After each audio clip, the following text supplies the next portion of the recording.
Social మీడియాను విష ప్రచారాన్ని తప్పుడు వార్తలను పెయిడ్ ఆర్టికల్స్ని ఫేక్ సర్వేలను వీటన్నిటి మీద ఆధారపడి ప్రభుత్వాన్ని అవహేళన చేయడము, అవమానించడము, అసహ్యకరమైన భాషలో దూషించడం లాంటి వార్తలను ప్రసారం చేసిండ్రు.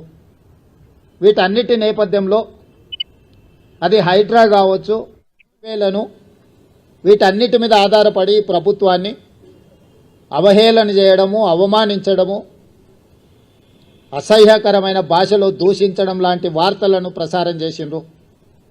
వీటన్నిటి నేపథ్యంలో అది హైడ్రా కావచ్చు, ఈగల్ ఫోర్స్ కావచ్చు, ఈ సంస్థలు ప్రజలకు మేలు చేయడానికి మేము తీసుకొచ్చినాం.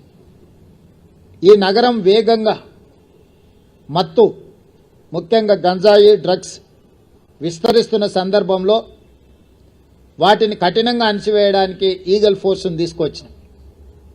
కబ్జాలను, చెరువులను, కుంటలను, నాలాలను అడ్డగోలుగా ఆక్రమించుకొని కబ్జాలకు పాల్పడుతుంటే వాటిని తొలగించడానికి హైడ్రాను తీసుకొచ్చినాం.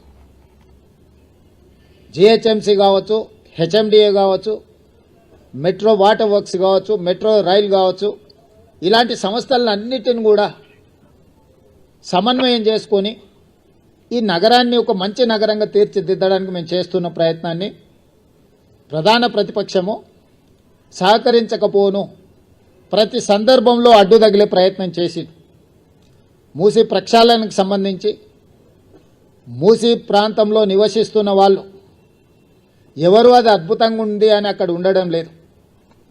ఏ వసతి లేక, ఏ అవకాశాలు లేక మురికితో కూడుకున్న మూసీ పక్కన నివసిస్తున్నారు.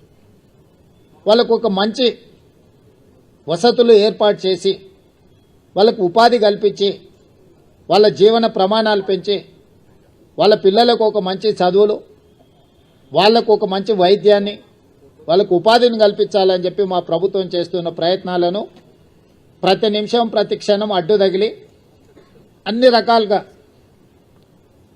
వీటన్నిటిని అడ్డుకునే ప్రయత్నం చేసిండ్రు. అదేవిధంగా కేంద్రం నుంచి తీసుకురావాల్సిన అనుమతులు కానీ, ఇవ్వవలసిన నిధులను రాబట్టుకోవడానికి ముఖ్యంగా కిషన్ రెడ్డి గారు సహాయ నిరాకరణ చేస్తుండ్రు.